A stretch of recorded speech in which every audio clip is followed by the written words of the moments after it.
And over there you can see the throne of the Russian Emperor, the Russian Tsar.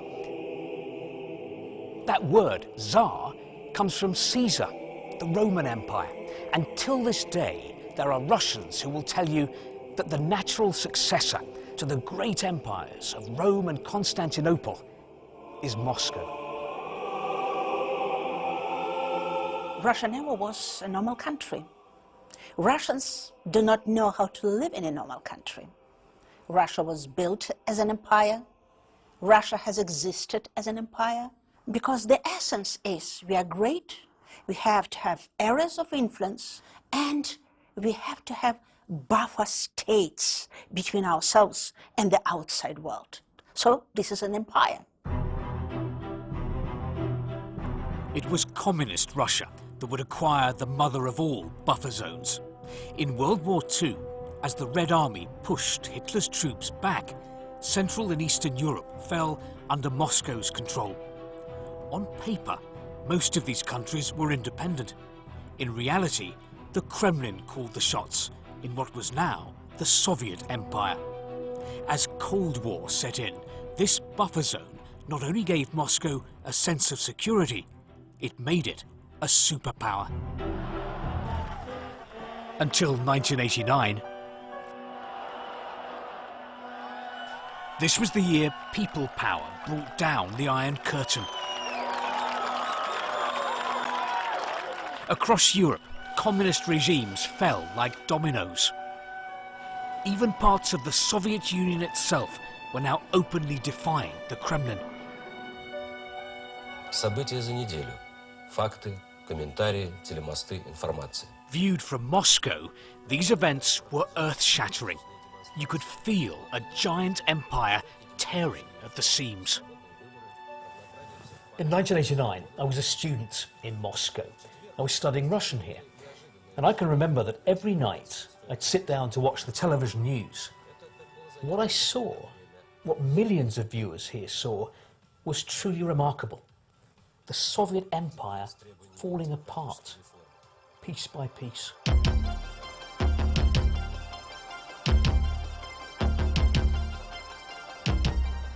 Could what happened then explain Russia now?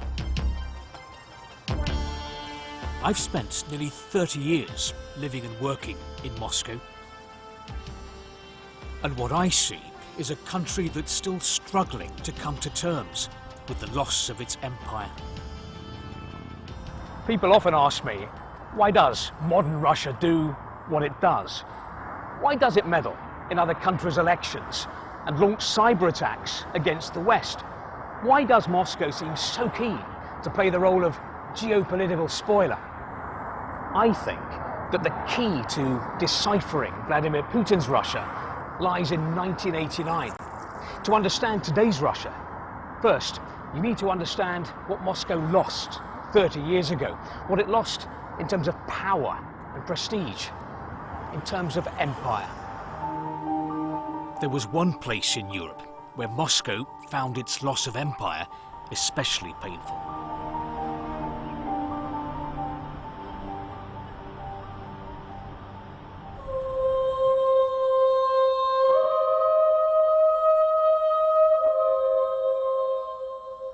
In what was communist East Berlin, there is a Soviet war memorial and a cemetery. 7,000 Red Army soldiers are buried here. In total, the Soviet Union lost 27 million people in World War II. That scale of sacrifice, Moscow believed, gave it the moral right to make part of Germany part of the Soviet Empire.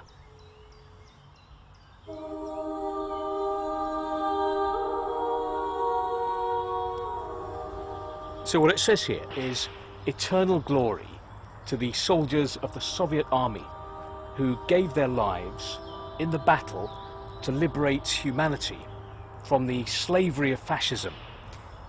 In other words, it was the Red Army that saved the world.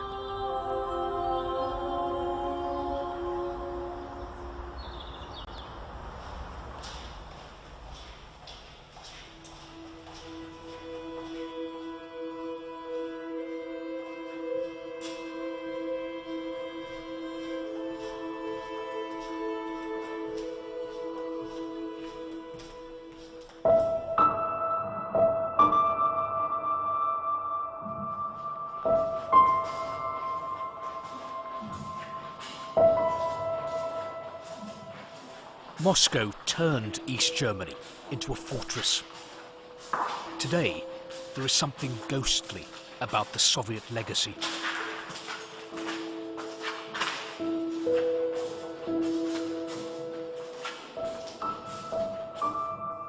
Red Army bases lie abandoned, haunted by memories of communism, monuments to a fallen superpower.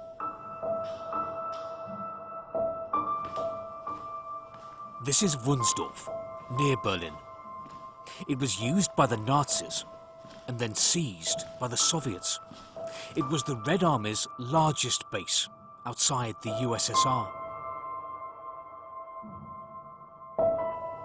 The soldiers called it Little Moscow. East Germans knew it as the Forbidden City.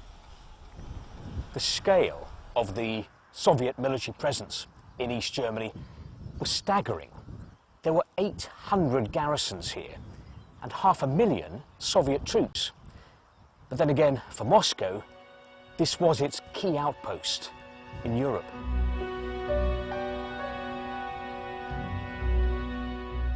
And its East German comrades were happy to play host. Besatzungsmacht hin, Besatzungsmacht her. Wir haben die sowjetischen Truppen auf unserem Territorium immer als Freunde betrachtet. Ich liebe Russland. Ich liebte die Sowjetunion. Die Sowjetunion hat an der Wiege der DDR gestanden und die Sowjetunion hat leider auch am Sterbebett der DDR gestanden. The Wunsdorf base feels suspended in time. There are places here where the Soviet past comes to life. Oh wow, look at this. This is amazing. This says Berlin Operation 1945. This shows the Red Army's last major offensive at the end of World War II. So these arrows, this is the Soviet troops advancing on Berlin.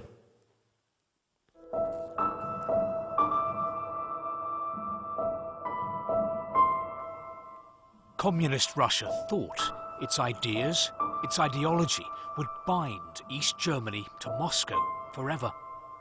But it was wrong.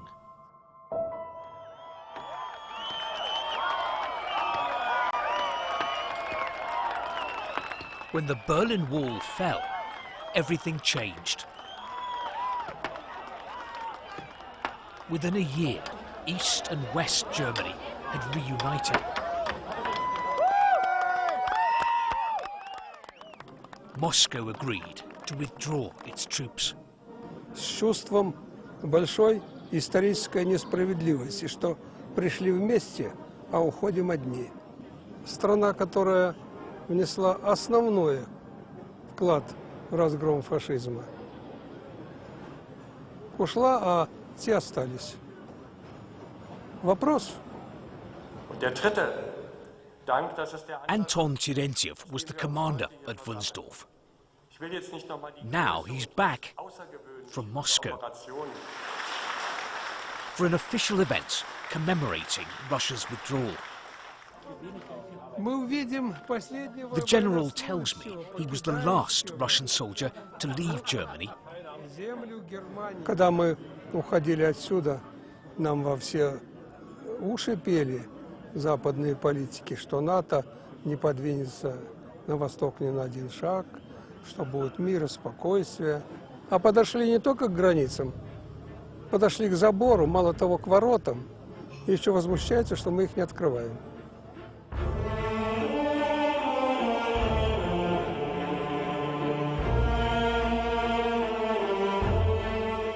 The fall of the wall didn't only have consequences for Soviet soldiers, but Soviet spies too. In the first file, there is the pass of Vladimir Putin. With his pass, he could go in the Stasi building here in Dresden because he was a liaison officer between the KGB and the Stasi.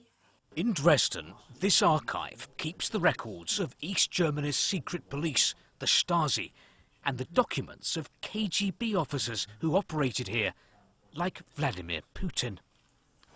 And here we got a photo where you can find Vladimir Putin.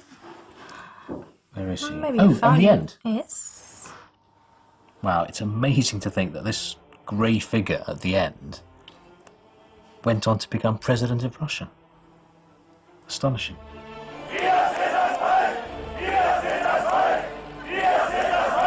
In December 1989, a crowd stormed the Stasi offices in Dresden and took control. A small group of protesters moved away from the Stasi building and came here. This is where the KGB headquarters were. And inside the building was Vladimir Putin. So what did Major Putin do? Well, he telephoned the local Soviet tank commander to ask for urgent backup. But the message which came back was this: I've asked Moscow to sign off on that, but Moscow is silent. That was the moment that Vladimir Putin realized his motherland had abandoned him.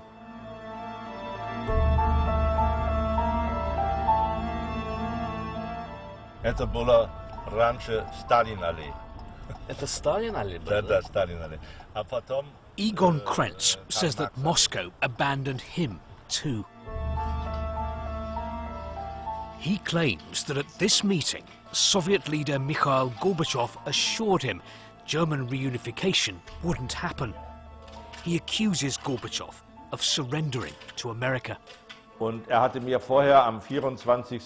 November eine persönliche Botschaft geschickt, in der mitteilte, dass vorhat, auf dieser Beratung mit Bush den Kalten Krieg für beendet zu erklären. Aber das wurde dann zum Bumerang. Er erklärte gegenüber Bush, wir sind der Meinung, der Kalte Krieg ist zu Ende. Und Bush sagte, und wir haben ihn gewonnen. Das heißt, die Erklärung Gorbatschows über das Ende des Kalten Krieges war zugleich eine amerikanische Demütigung der Russen, die den Kalten Krieg für beendet erklären, aber als Niederlage empfunden.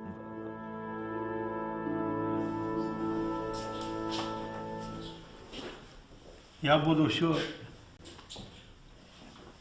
Вам покажется, что я все медленно делаю, а я сейчас еле устаю. Seriously? Mikhail Gorbachev rejects criticism of his leadership. He's fiercely proud of his role in ending the Cold War. Выработана была точка зрения такая вот так, без крови. Не допустить, чтобы огромное дело, касающееся немцев, нас, всей Европы, всего мира. Это ваше решение. На Политбюро. Чтобы не допустить этого.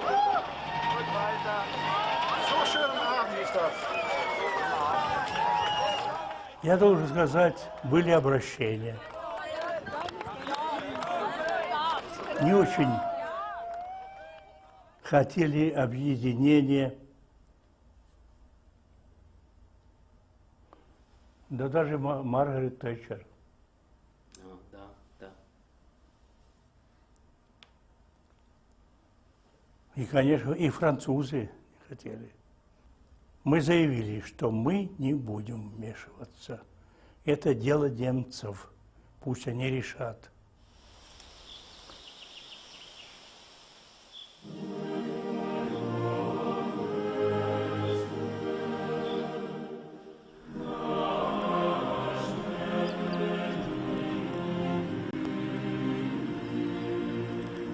It would take Moscow 4 years to bring all its troops home.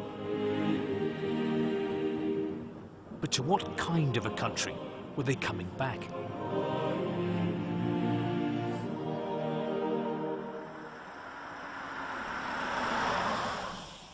The Soviet Union had gone. Russia was struggling. The returning soldiers were low priority. Vyacheslav had commanded a tank battalion in Germany, the 16th Guards Division. Its mission, he says, was to defend the motherland and Moscow's allies in Eastern Europe. They were an elite unit, but there was nothing elite about the conditions to which they returned. There were no facilities, there was no accommodation, nowhere for their families to live. It was almost as if they'd been forgotten. Техника, которая выходила из Наштрелец, размещалась вот на этом поле. То есть, получается, все танки здесь стояли, да? Да, все танки, артиллерия, зенитные, вся дивизия здесь стояла вот на этом поле. А где вы жили? Я жил в своем вагончике в парке. Уходили-то, оставляя нормальные, как говорится, парки, полигоны, а сюда приходили на голое место. Конечно же, шок. Даже и то, что семей не было год. Многие семьи пораспадались, потому что не все это выдержали, как говорится, трудности.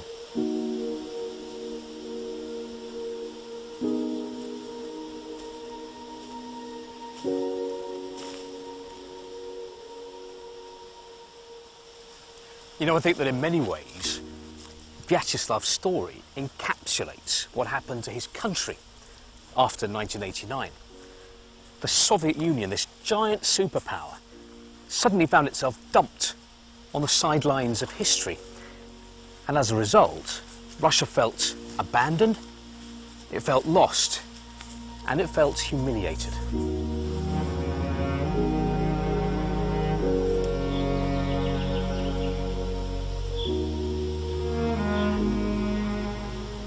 Perhaps if the end of the Cold War had brought instant prosperity to people here, then maybe this loss of status, this loss of empire, would have been easier to swallow.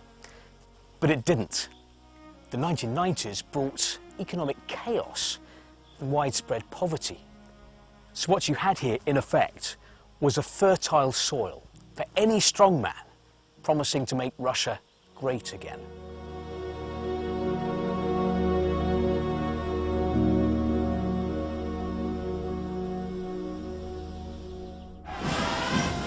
Enter President Vladimir Putin. He's been trying to erase the memory of Russia's humiliation and to celebrate more glorious chapters of its history, like the victory in World War II. It's the annual Victory Day parade in Moscow. You know, there are 13,000 Russian troops marching across the Red Square right now and making a lot of noise. It's an incredible showcase, really, of modern Russian military might.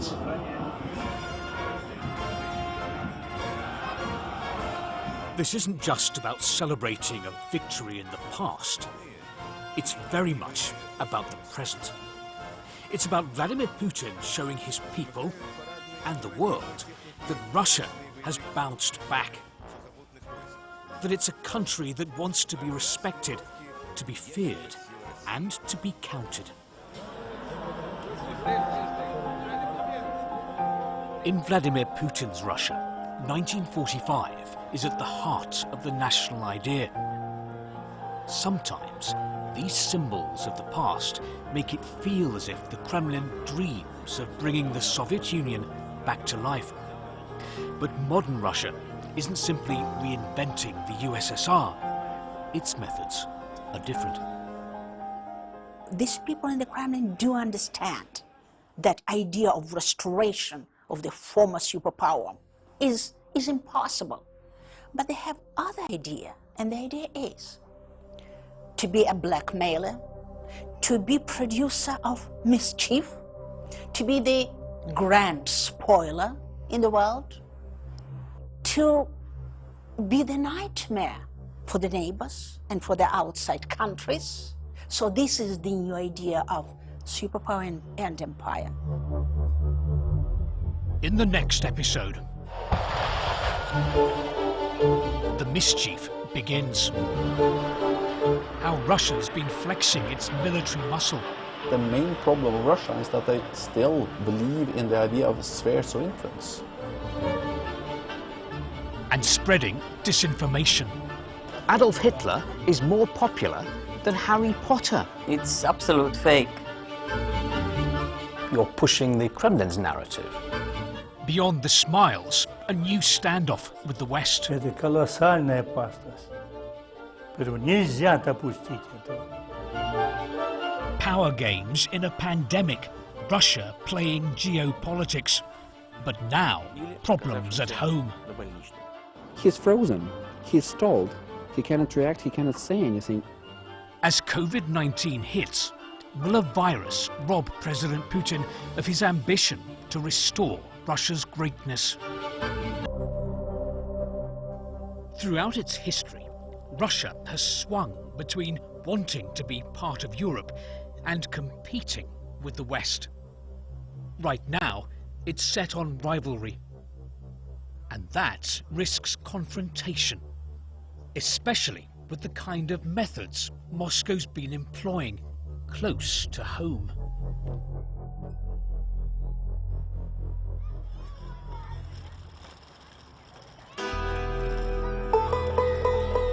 They call it the Jewel of the Black Sea.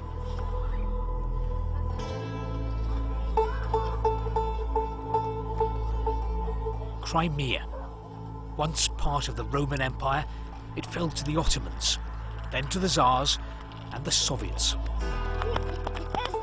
Most recently, it's been part of Ukraine. But the beauty belies geopolitical tension, for Crimea has become a flashpoint between East and West. This is why. In 2014, masked soldiers in unmarked uniforms seized control of a Ukrainian peninsula, Crimea. They acquired the nickname the Little Green Men, but they were Russian special forces sent in by President Putin after Ukraine's pro-Western revolution. At a hastily organised referendum, voters backed joining Russia, but the poll, widely condemned, wasn't internationally recognised.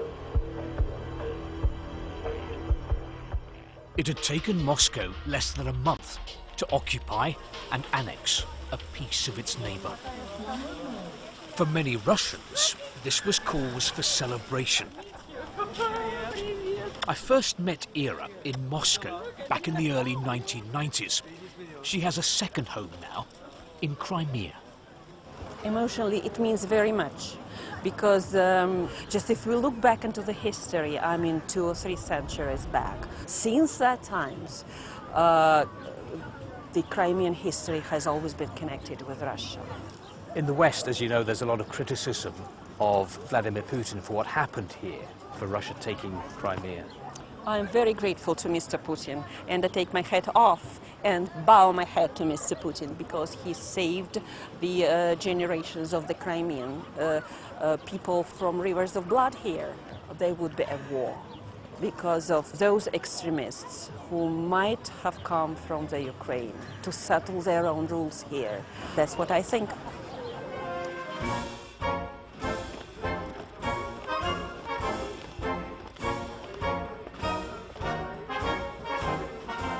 In Sevastopol, they're marking Russian Navy Day. And centre stage is the Black Sea Fleet. It's an opportunity to showcase Russian power at sea.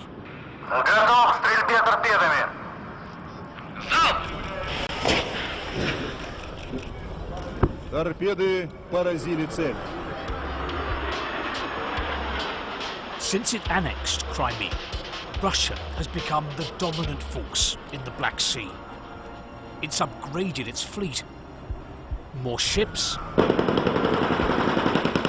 more weapons, and new missions. Some of these ships have taken part in Russia's military operation in Syria. After its annexation of Crimea, Russia has consolidated its control here and increased its presence in the Black Sea. It's using that as a springboard to project power far beyond this region into the Mediterranean, the Balkans, and the Middle East.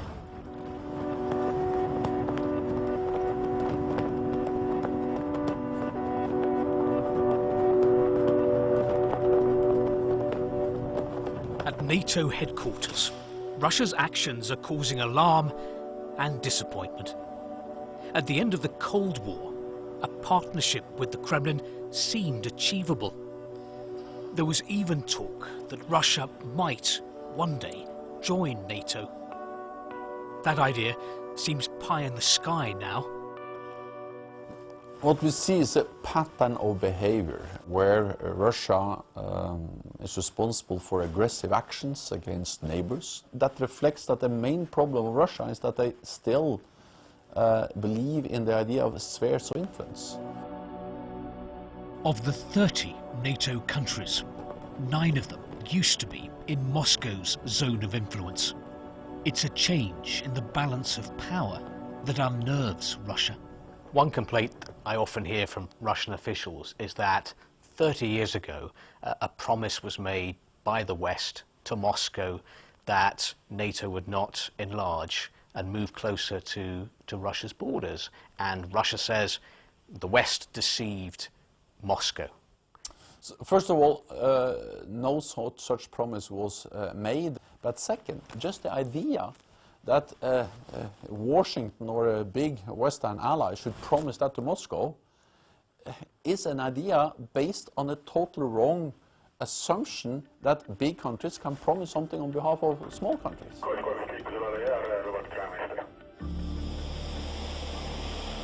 Since Russia took Crimea, NATO has bolstered its forces near Russia's borders. In the Baltic, it strengthened its air policing mission.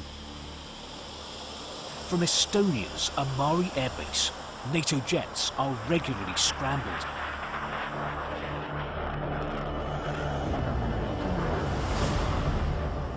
Their main task is to intercept Russian planes that are approaching Estonian airspace, which have failed to identify themselves. Over the Baltic Sea, Typhoon jets intercept 2 Russian military aircraft and escort them from the area. This piece of land is ours and nobody else's. Russia wants to assert their dominance over the Baltics area on land and on sea. So the subtle message of theirs is, this is our territory, keep out. And our response to them is, no, you're wrong. This is Western territory, NATO's territory, and we are here to let you know. Do you really believe that Russia is a threat to Estonia? As long as Russia, as such, does not change their stance towards the West, they can be a threat to smaller neighbors.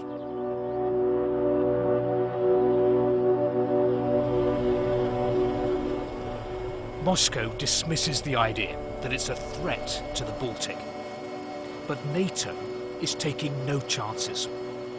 After what happened in Crimea, for the NATO alliance, the security of the 3 Baltic states is a priority.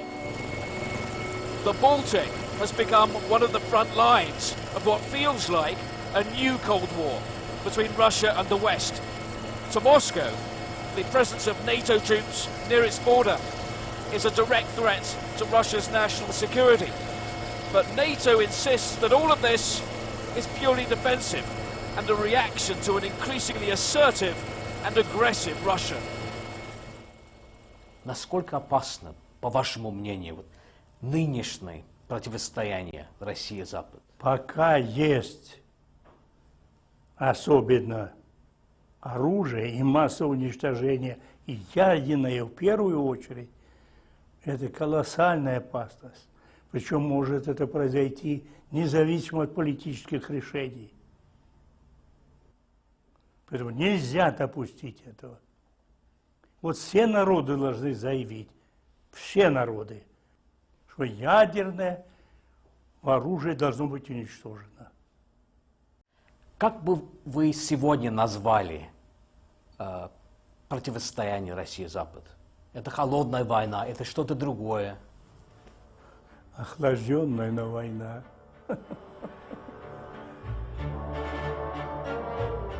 Russia's new assertiveness goes beyond its military. Vladimir Putin's Kremlin has a whole range of instruments for exerting influence. And one of these tools Russia employs against many European countries, including Latvia.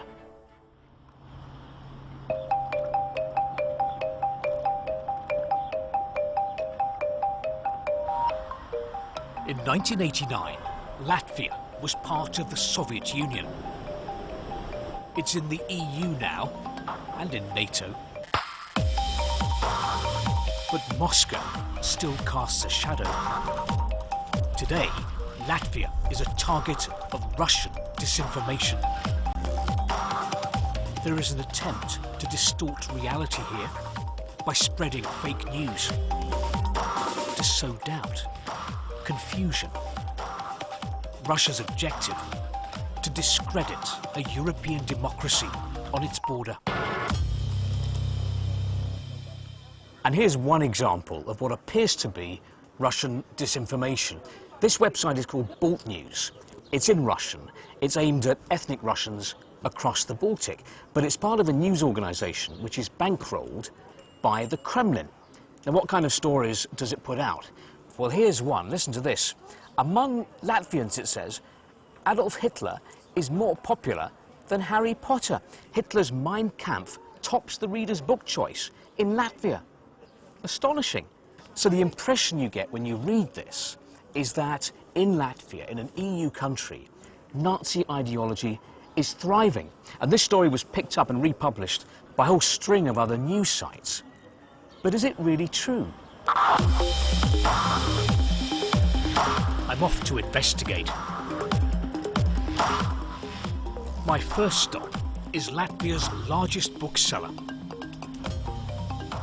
Harry's here, but I can't find Hitler. Perhaps Inara, the company director, can help me. How many copies of Mein Kampf were sold in your shop, say in 2018? None. Not a single copy? Not a single copy. Is it not available then in the bookshops in Latvia? No, it is not available. What do you think about this claim then, that in Latvia Adolf Hitler is more popular than Harry Potter? It's nonsense. It's absolute fake. I head across to the National Library in Riga. If Latvians aren't buying Mein Kampf, then perhaps they're borrowing it?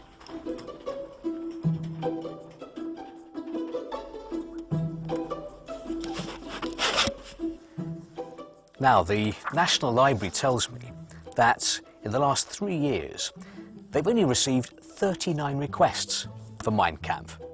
And if you look at the statistics from across the country, the grand total for all the libraries in Latvia, Mein Kampf has only been requested 139 times in 3 years. Compare that to 25,000 requests to borrow Harry Potter books. I track down the key link to the Balt News story. It's Rita.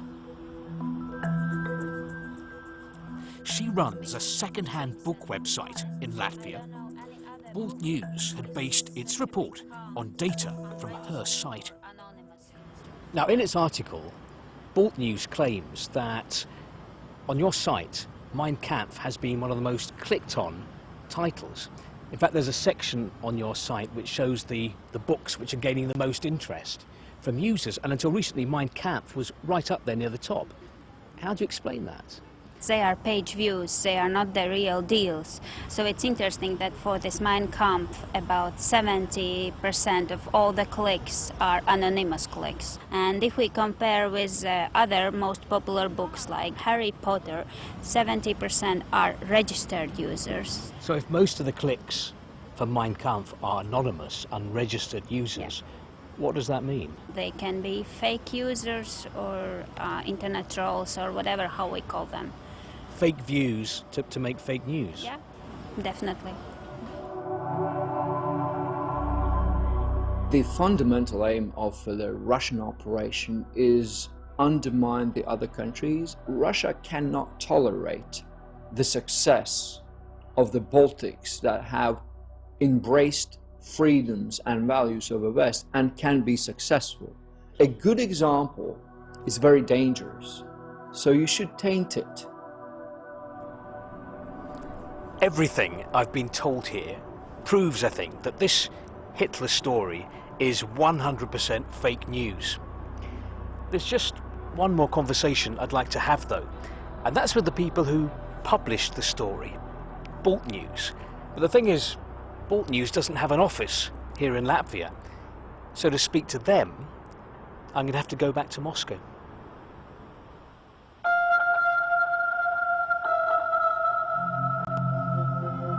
In Moscow, I've come to the headquarters of the state-run media giant Russia Сегодня. It transmits the Kremlin's view to the world. Balt News is one of its outlets. Your editorial policy is the Kremlin's editorial policy, right? You're pushing the Kremlin's narrative. Мы проект российского государственного информагентства. Естественно, то, что официальный российский нарратив, он нам созвучен. Why don't you publish a piece that says Harry Potter is much more popular in Latvia than Mein Kampf? Это не является актуальным сюжетом. Он не находится в актуальной политической повестке. But it's the true situation, it's the truth. Сегодня лето. Это тоже реальная фиксация факта. Но, наверное, BBC неинтересно будет сегодня издать материал о том, что сейчас на улице лето.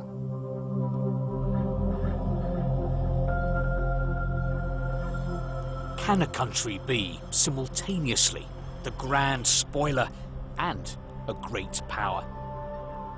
Does modern Russia even want the title superpower? This is my chance to ask the president.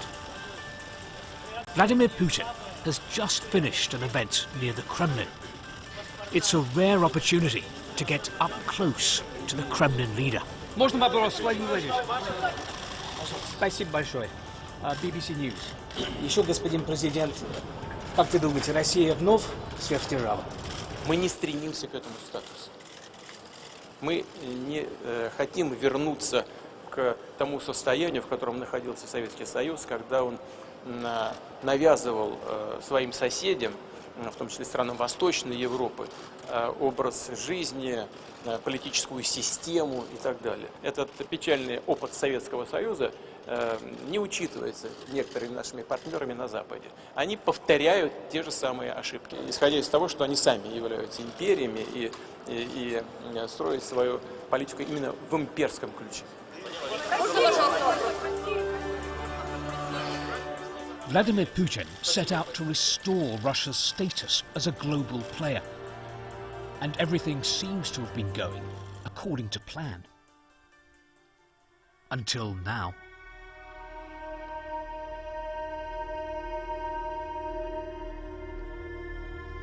Suddenly, the whole world has changed.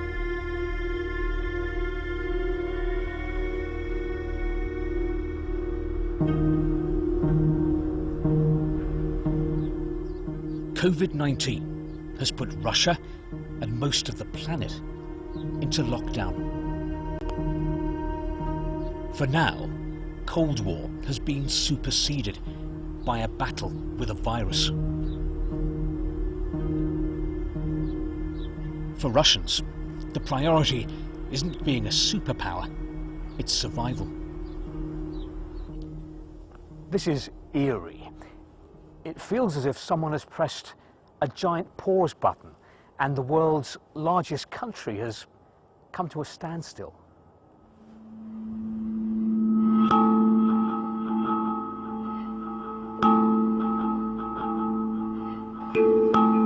The pandemic threatens to decimate Russia's economy.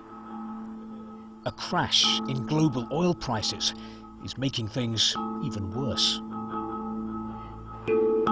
There are forecasts of a long, deep recession. we are now facing a totally different Russia, a totally different Putin, and a very weakened regime. Vladimir Putin wants to be seen as being in control, leading from the front. He's come to visit a hospital for coronavirus patients.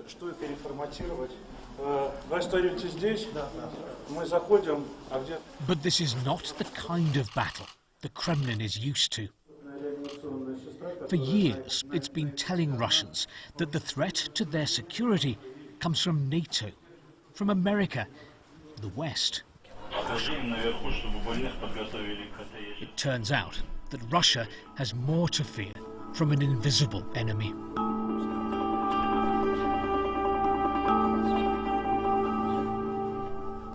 Но риски, связанные с эпидемией, пик, который не пройден, еще чрезвычайно высоки. The Putin on Russian TV is a decisive leader at the center of power. But on coronavirus, his critics accuse him of delay, mixed messaging, and of not doing nearly enough to protect the economy. He is not an adaptive politician who can react to external challenges. Because we see many world leaders really jump on this train and trying to take over and trying to rule the events. And Putin he's in lockdown, he's frozen, he's stalled. He cannot react, he cannot say anything either to the world or to the Russian nation. Every nation is under pressure from this pandemic. But after years of chronic underfunding, Russia's public health system has been stretched to the limits. На отделение выделяется 1-2 респиратора для работы с инфекционными больными. Изолирована палата. Это вот такая одноразовая пеленка.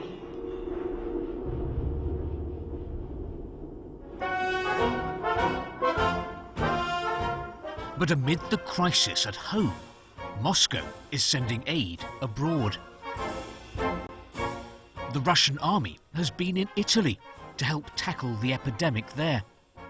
Russia saying, we are still power, we are still power, we have possibility to help you.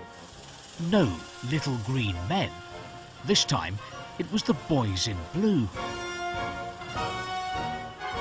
They presented this as a mercy mission, but images of the Russian military in an EU and NATO country are a propaganda coup for Moscow.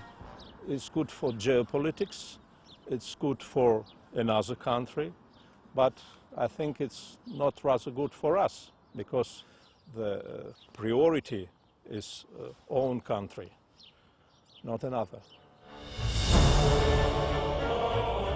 The pandemic is the biggest challenge for Moscow since the fall of its empire 30 years ago.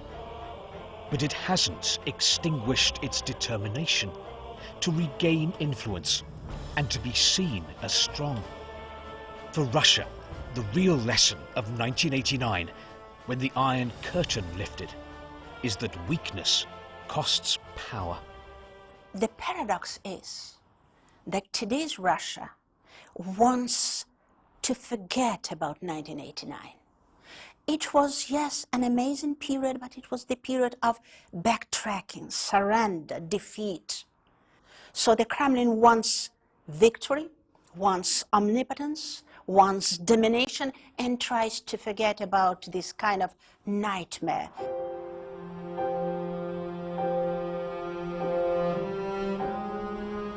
When the Berlin Wall fell, I remember thinking that from now on, everything was going to be different. It was going to be better. That East and West were going to join hands and walk off into the sunset together. A happy end, Hollywood style. Well, that didn't work out.